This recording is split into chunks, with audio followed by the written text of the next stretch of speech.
Okie dokie. Well, some of you have requested that I, for some more black hole abuse here, and have requested that I do another lecture on black holes. I've already done at least, I don't know, I think at least 6 or 7 on black holes.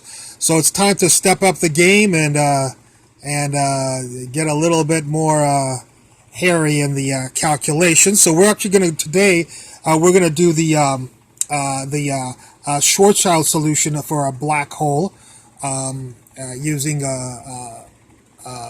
general relativity. So let's try to do that. What we're going to do is we're going to first of all define something called the Lorentz metric form. And by the way, this is just a cursory derivation. In order to do a full Schwarzschild solution, it would take literally days to film the lecture, and you guys would be watching it for a few hours, and I don't think anybody would go for that. So I'm trying to keep this kind of brief. This is just to give you a taste of general relativity and the Schwarzschild solution to Einstein's field equations of general relativity. So let's get started here. So I'm not going to be defining absolutely every step to your likings. We're going to be skipping some of this stuff, but it'll give you the meat on the bones, at least, if not the bones of the derivation. Let's start off with what's something called the Lorentz metric form, a definition, which is ds squared equals g00 dt squared minus dr squared. G00 is equal to c squared, of course, the speed of light squared, parentheses, dt squared plus the change in the metric, close parentheses.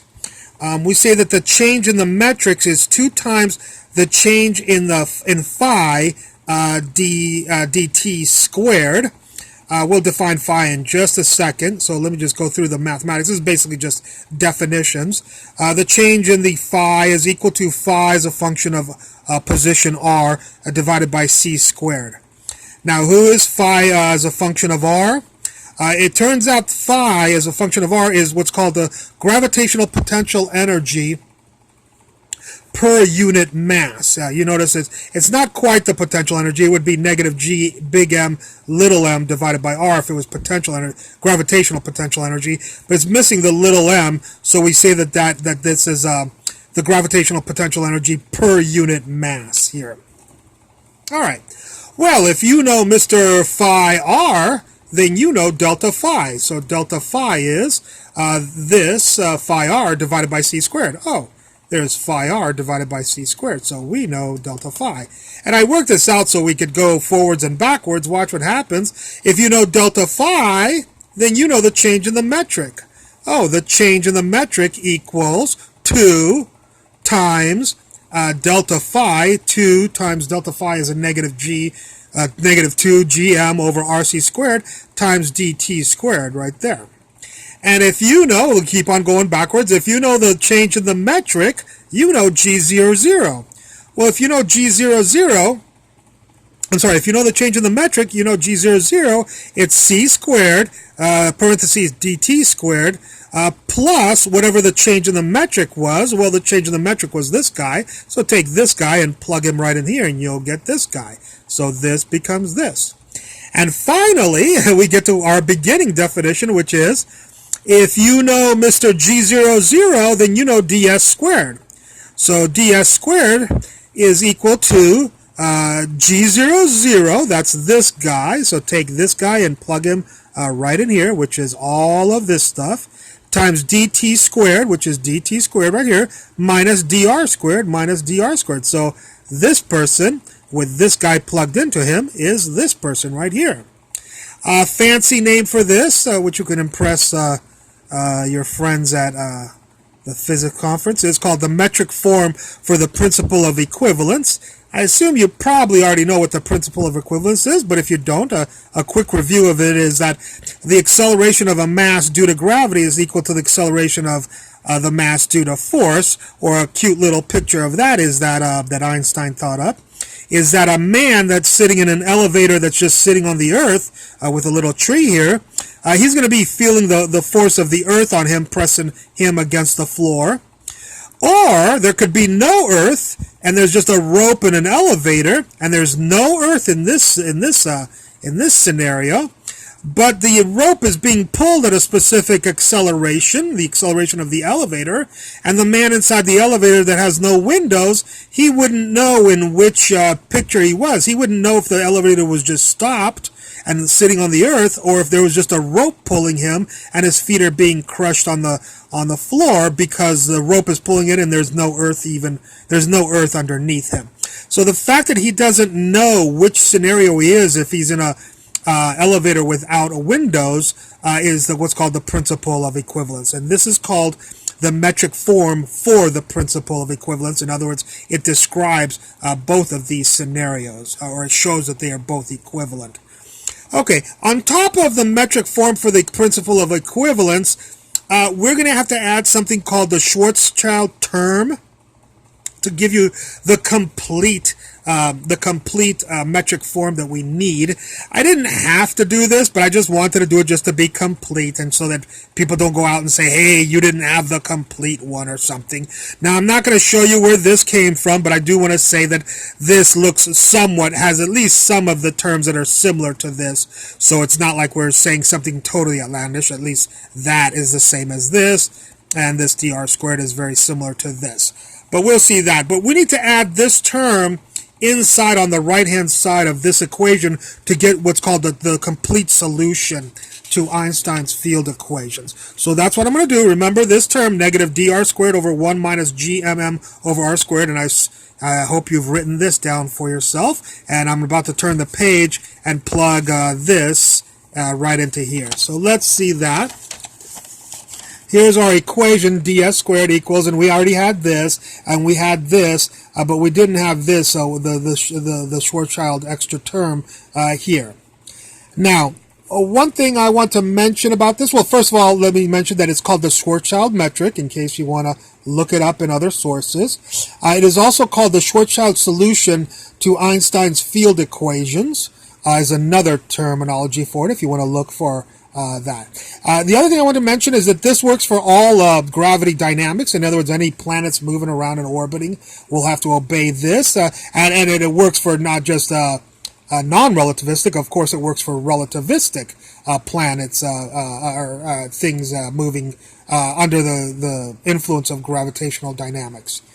Okay, the other thing I wanted to mention is that this dr squared is not the same as this dr perpendicular squared, and this is really not dr perpendicular squared, it's actually dr perpendicular vector dotted with dr perpendicular vector, which is basically this, but just for those hardcore general relativistic theorists, I didn't want to seem too doofus-ish. This metric is actually this portion is perpendicular to r. So if r goes from a star out, r goes out, this dr perpendicular is actually perpendicular to r. So this will be r, and this will be r perpendicular, going perpendicular. It's not going to change our calculations later on that much, but I just wanted to include that for completeness sake. Okay, so this works for everything. What we're going to do is put it in what's called the black hole form of the Schwarzschild metric. We're going to divide through by 1 minus 2gm over rc squared each of these four terms here. So this divided by that, this divided by that will just give you, we'll also divide by dt squared each of them also, both this and the dt squared, we're going to divide each of the four. So ds squared over dt squared, and then you have this on the bottom. Here, both of these will cancel, so you just get c squared. Here, you'll get the dr squared dt squared, and then you'll get, this was a first power, it'll go to a squared power, and then this guy over here, you'll get dr perpendicular squared dt squared, and then divided by 1 minus 2 gm over rc squared. Okay, so we call this the black hole form of the Schwarzschild metric, and you'll see why in just a second. One thing I do want to mention just real quickly is ds squared dt squared. That's a velocity squared here. Of course, c squared is the speed of light squared, the velocity squared. Velocity squared and velocity squared. So we have velocity squares on the top of each of our terms, okay? Next, what we want to see is that this equation, of course, has a singularity, and that is that if the bottom is equal to 0, that's called a singularity. So what happens if we set the bottom, any of the bottoms, it doesn't matter, this, or this. We can't set this bottom equal to 0 because it's just 1, but we can set each of these. This is where we have singularities in this equation. What happens when you set the bottom equal to 0? Well, we get 1 minus 2gm over rc squared equals 0. Or you could do this squared when it doesn't matter. Just square both sides and get the same equation. So we get this. And if we solve for r, we get 2gm over c squared. Well, what is this? Well, it is the radius. We state at this radius for this mass m, of course, g is a constant, 6.67 times 10 to the minus 11, and c is a constant, 3 times 10 to the 8th. So m is the only variable and r is the only variable. So we say at this radius, for this mass, the escape velocity will always be c, which is seen right here. When the singularity occurs, the speed will be c. Well, the escape velocity will always be the speed of light. Well, that is, of course, the definition of a black hole, and that's Schwarzschild's simplified version of Schwarzschild derivation of the black hole radius from Einstein's general relativistic field equations. All right, well, hopefully that'll keep you happy for a little while, and we'll have to see when we take the next level up of black hole theory. All right. I hope you enjoyed this lecture. I look forward to any comments at the bottom. And I thank you for watching this video.